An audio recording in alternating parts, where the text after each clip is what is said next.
அனைவருக்கும் வணக்கம். வழக்கறிஞர் சீனி நாடார், தலைவர் பாண்டியனார் மக்கள் இயக்கம். இந்த பதிவு எதுக்குன்னு பார்த்தீங்கன்னா, சமீபத்தில் திரையில் வெளியாகியுள்ள பைசன் திரைப்படத்தின் மாரி செல்வராஜ் அவர்கள் என்ன காட்சிப்படுத்தியிருக்கிறார், அவருடைய சமூகத்திற்கு ஆதரவாக வெளிப்படுத்தியிருக்கிறாரா, இல்லைன்னா மாற்று சமூகத்தை தாழ்த்தி இங்கே விமர்சனம் செஞ்சுருக்காரா அப்படிங்கிறத தான் இங்கே இப்போது பேச போகிறோம். இந்த படத்தில் குறிப்பிட்டு சொல்லணும்னு பார்த்தோம் அப்படின்னா, ஒரு கபடி பிளேயர் மனத்தி கணேசன் என்று சொல்லக்கூடிய அர்ஜுனா விருது பெற்ற ஒரு கபடி பிளேயரோட வாழ்க்கை வரலாற்றை கூறுவதாக சொல்லி, அந்த வாழ்க்கை வரலாற்றில் யாரெல்லாம் உள்ளே வராங்க அப்படிங்கிற மாதிரி அவங்களோட ஓன் ஸ்டேட்மெண்ட், அவங்களோட லைஃப் ஸ்டைலில் என்னென்ன இருந்துச்சு அப்படிங்கிறதையும் மென்ஷன் பண்ணி ஒரு கேஸ் ஸ்டடியாக பண்ணி, கண்டிப்பாக அப்படி தான் அந்த படத்தை எடுத்திருப்பாங்க. எடுக்கணும்னு எடுத்த நோக்கங்கள் எல்லாமே இங்கே சரி, எல்லாமே ஏற்றுக்கிடுறோம். ஆனாலும் சில இடத்துல காட்சிப்படுத்தின விஷயங்களை மட்டும் நம்ம அடாப்டாகி நம்ம ஏற்றுக்கொள்ள முடியாத அளவுக்கு சில காட்சிகள்லாம் அங்கே பண்ணியிருக்கிறீங்க. இதில் பொதுவாக ஒரு சமூகத்தை நம்ம பிரித்து பேச போகிறோம், ஒரு சமூகத்தை உயர்த்தி பேச போகிறோம்னு இல்லை.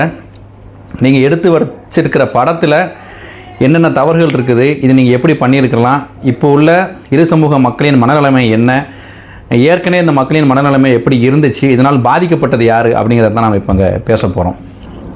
மாரி செல்வராஜ் அவர்கள் திரையில் காமிச்சிருக்கிற மாதிரி இருதரப்பு மக்களும் பஸ்ஸில் போகும்போது ஒருத்தரை காரணம் இல்லாமல் அடிச்சுக்கிடுதாங்க, தாக்கிக்கிடுதாங்க, கொலைப்பழியோடு சுற்றுறாங்க. மூன்றாவது ஒரு நபர் திடீர்னு பாதிக்கப்படுறாங்க, தேர்ட் பார்ட்டி, அதாவது நேரடியாக நாங்கள் பாதிக்கப்படலாலும் கூட மறைமுகமாக பாதிக்கப்படுவதாக நிறைய கருத்துக்கள் அங்கே வச்சுருந்தீங்க. இது முற்றிலும் ஏற்க முடியாத ஒரு விஷயந்தான். ஏன்னா அப்படி ஒரு சம்பவம் அங்கே இருக்குது அப்படின்னா, நம்ம தென் தமிழகத்தில் கிட்டத்தட்ட அந்த 10 ஆண்டுகள், நீங்கள் சொல்லக்கூடிய 86 காலகட்டத்திலிருந்து ஒரு 95, 97 காலகட்டம் வரையும் முழுவதுமாகவே ஜாதி கலவரங்களாக நிரப்பப்பட்டு இருக்கும். அந்த ஊரே உலகம் சமூகமே இங்கே வாழ முடியாத சூழ்நிலை ஏற்பட்டிருக்கும். அப்படி நீங்கள் சொல்வது அது உண்மையாக இருக்கும் பட்சத்தில், அதே காலகட்டத்தில் வாழ்ந்தவர் தான் இன்றைக்கி உள்ள கபடி பிளேயர் மனத்தி கணேசன் அவர்களும். நீங்கள் எந்த சமூகத்துக்குள்ளே பகை இருக்குன்னு சொல்லிங்களோ, ஒரு மாற்று சமூகத்தில் உள்ளவர் இன்னொரு சமூகத்துடன் அரவணைப்பில் இருந்து அவங்களால் தூக்கி விடப்பட்டு அவங்களால கை காட்டப்பட்டு நீங்கள் அர்ஜுனா விருது வென்று வந்திருக்காரு அப்படின்னா, நீங்கள் சொல்லக்கூடிய விஷயங்கள் முழுமையும் உண்மையானதாக இருக்க 100% வாய்ப்பில்லை. நீங்கள் சொல்லக்கூடிய இந்த படத்தில் ஃபஸ்ட்டு சீனில் பாண்டியராஜாங்கிற ஒரு கேரக்டரையும் கந்தசாமிங்கிற ஒரு கேரக்டர், இருவருக்கும் உண்டான ஒரு பகை தான் இது அப்படிங்கிற மாதிரி மென்ஷன் பண்ணுறீங்க. சரி, இருக்கட்டும். பாண்டியராஜா ஒரு சமூகத்துக்கான தலைவர், கந்தசாமி இன்னொரு சமூகத்துக்கான தலைவர். சரி, நீங்கள் பாண்டியராஜாவோட போர்க்குணத்தையும் போராளியாகவும் காட்டணும்னு நினைக்கிறீங்க. ஆனால் எங்களோட பார்வையில் என்னவா தோணுது அப்படின்னா, பாண்டியராஜாங்கிற நபர் முதலில் பட்டியல் வெளியேற்றத்திற்காக அவர் முன்னெடுத்த நடவடிக்கைகளை நீங்கள் அந்த படத்தில் காமிச்சிருக்கலாம். தாழ்த்தப்பட்ட மக்களுக்கு உண்டான அதிலிருந்து அவங்க விடுபட்டு வரணும், அரசியல் அங்கீகாரம் கிடைக்கணும்னு சொல்லி பாமகவில் இருந்து நிறைய இடத்துல அவர் பயணித்தார். நீங்கள் அதெல்லாம் இன்னும் கொஞ்சம் டெப்த்தாக சொல்லியிருந்தால் அவர் மேலே ஒரு நன்மதிப்பு மாற்று சமூகத்துக்கு கிடச்சிருக்கும். நீங்கள் வெறுமனே அதை காமிக்காமல் அதை அப்படியே ஓரங்கட்டிட்டு, ஒரு ஜாதிய தலைவர் ஒரு வட்டத்துக்குள்ளே நிற்கக்கூடாது, நம்ம தனியாக இருக்கணுங்கிற ஒரு சிம்பத்தியை முடிச்சிட்டிங்க. இது குறிப்பாக நீங்கள் சார்ந்த சமூகத்தில் நீங்கள் சொல்ல தவறிட்டீங்கிறத நாங்கள்லாம் பார்க்குறோம். அவர் செஞ்ச நல்லதையும் நீங்கள் சில விஷயம் எடுத்து சொல்லியிருந்தால் அவங்க மக்கள் இன்னும் கொஞ்சம் விழிப்புணர்வு அடையிறதுக்கு உண்டான வாய்ப்புகள் அங்கே இருந்திருக்கும். அதே மாதிரி இப்போது சமீபத்தில் அந்த படம் வந்ததுக்கப்புறம் சில பேட்டிகளில் மனத்தி கணேசனாக இருக்கட்டும், நீங்களாக இருக்கட்டும், நிறைய இடத்துல போய் பேசுகிறீங்க, வைக்கிறீங்க, எல்லாம் நான் சந்தோஷம். மனத்தி கணேசன் அவரோட இன்டர்வியூலையும் ஸ்டேட்மெண்ட்டில் அவர் என்ன சொல்கிறார் அப்படின்னா, என்னுடைய ரோல் மாடல் ராஜரத்தினம் நாடார், அதாவது இவருக்கு முன்னால் 1994 அர்ஜுனா விருது பெற்றவர், அவரை தான் ரோல் மாடல்னு சொல்லுறாரு. அதே நேரத்தில் கந்தசாமி கேரக்டரில் இருக்கக்கூடிய நபர் தான் முழுக்க சப்போர்ட் பண்ணி அந்த ஒரு இக்கட்டான சூழ்நிலைகளையும் அங்கேருந்து இவருக்கு இன்னொரு வாய்ப்புகளை ஏற்படுத்தி கொடுத்து அனுப்புகிற ஒரு இடத்துல இருந்தாருங்கிறதையும் அவர் பதிவு பண்ணுறாரு. காணொலிகளில் இன்றைக்கி இருக்கக்கூடிய மதிப்பிற்குரிய அண்ணன் சுபாஷ் பனியாராக இருக்கட்டும், வெங்கடேஷ் பனியார் அவர்கள் ஒரு திருமண நிகழ்ச்சியில் மனத்தி கணேசன் அவர்கள் பங்கு பெற்ற சில புகைப்படங்களும் இன்றைக்கி ஃபேஸ்புக்கில் எல்லா இடத்துலையும் வந்துக்கிட்டே இருக்குது. அப்போது இந்த இடத்துல யார் உயர்ந்த மனுஷன் அப்படின்னு நம்ம பார்க்குறோம் அப்படின்னா, இவ்வளோ ஒரு சூழ்நிலைக்கு மத்தியிலும் தான் சாராத ஒரு சமூகத்திலிருந்து வந்த ஒரு நல்ல விளையாட்டு வீரனுக்கு தேவையான அனைத்து மரியாதைகளையும் கொடுத்து அவரை இன்றைக்கி உலகம் போற்றும் ஒரு விளையாட்டு வீரராக ஆக்குவதற்கு கைகோர்த்து அவருக்கு உதவிய கந்தசாமி கேரக்டர் இன்றைக்கி பெரிதும் போற்றப்படணும். அது நீங்கள் சினிமாவில் நல்லா காமிச்சிருக்கீங்க. இதில் அதே மாதிரி இன்னொரு விஷயம் நான் பதிவு பண்ண நினைக்கிறேன். நீங்கள் சார்ந்த சமூகத்திலேயும் வந்து பல பிரச்சனைகளும் பிளவுபட்டு தான் இருக்கிறாங்க. அது இப்போ வரைக்கும் வந்து நிஜமாக நடந்துக்கிட்டே இருக்குது. கிட்டத்தட்ட உங்கள் சமூகத்தில் நிறைய பேர் வந்து போராளிகள் இருக்கிறாங்க. யாரும் குறைந்தவர்கள்லாம் கிடையாது. நிறைய தலைவர்கள், நல்ல நல்ல தலைவர்கள் இருக்காங்க. ஓரணியில் இல்லைங்கிறத நீங்கள் காமிச்சிருக்கலாம். நீங்கள் அதையுமே இந்த இடத்துல கொஞ்சம் வந்து தவறிட்டீங்க. இதில் குறிப்பாக இன்னொரு சென்டிமெண்ட்டான ஒரு விஷயம், இந்த படத்தில் கபடி பிளேயர் துருவ் அவர் நல்லா நடிச்சிருக்கிறாரு. அவரோட அந்த சீனில் ஒலிம்பிக் நீ விளையாடுறதுக்காக எங்கள் டீமில் விளையாடுன்னு சொல்லி கந்தசாமி அவர்கள் வந்து துருவையும் பசுபதி அவருக்கு அப்பாவை நடிச்சக்கூடிய பசுபதி அந்த கேரக்டர் கேட்பாங்க. கேட்டு முடித்ததுக்கப்புறம் அதே மறு சீனில் வந்து அந்த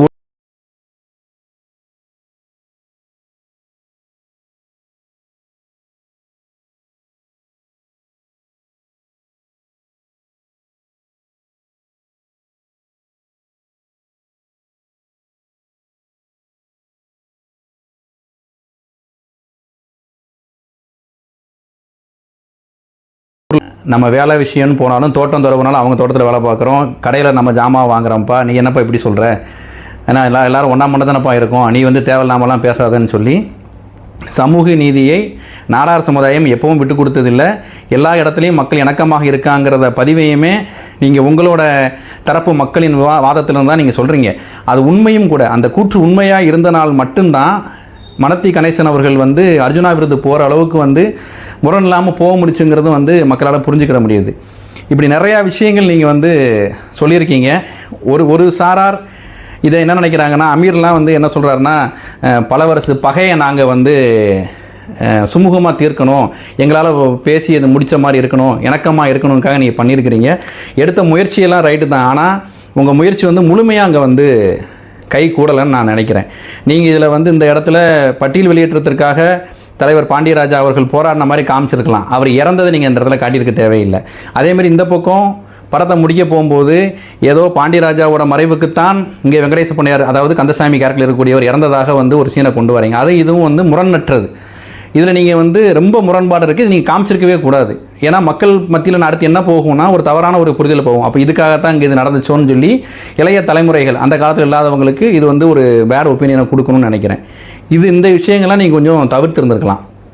மற்றபடி நீங்கள் உங்களுடைய சுயஜாதி பெருமையை பேசுவதற்காக அந்த படம் எடுக்கப்பட்டாலும் உண்மையில் கந்தசாமி கேரக்டர் வந்து அந்த இடத்துல வந்து பெருசாக போற்றக்கூடிய இடத்துல இருக்குது. அதுவும் நீங்கள் சார்ந்த சமூக மக்களின் வாக்குமூலத்தின் அடிப்படையிலும் அந்த களத்தில் இருந்து இன்ன வரைக்கும் வந்து பெரிய ஒரு அங்கீகாரத்தை அந்த ஒரு கேரக்டருக்கு கிடச்சிருக்குன்னா அது உங்களுடைய தயாரிப்புக்கு நாங்கள் ஒரு பாராட்டுகளை தெரிவிச்சுக்கிறோம். நல்ல விஷயந்தான். மீண்டும் வந்து நீங்கள் ஒரு படம் பண்ணுறதுக்கு முன்னால் நடந்துச்சு, அதனால் நாங்கள் வந்து எடுத்து காமிச்சிடுறோம், எங்கள் மனவேதனையை சொல்கிறோம், வலியை சொல்கிறோம் நீங்கள் சொல்கிறீங்கன்னா, அதே இடத்துல இப்போ உள்ள சூழ்நிலையை பாதுகாக்க வேண்டியதும் இனிமேல் அந்த கலவரம் உண்டாகாமல் தடுக்க வேண்டிய இடத்துல நாங்களும் அந்த இடத்துல இருக்கிறோம். இப்போ நீங்கள் வந்து சொல்கிறீங்க, இந்த தியேட்டரில் எத்தனை பேர் வந்து மாற்று சமூகம் மொத்தமாக உட்காந்து ஜாலியாக என்டர்டெயின்மெண்ட் பண்ணி பார்த்தாங்கிறது தெரியல.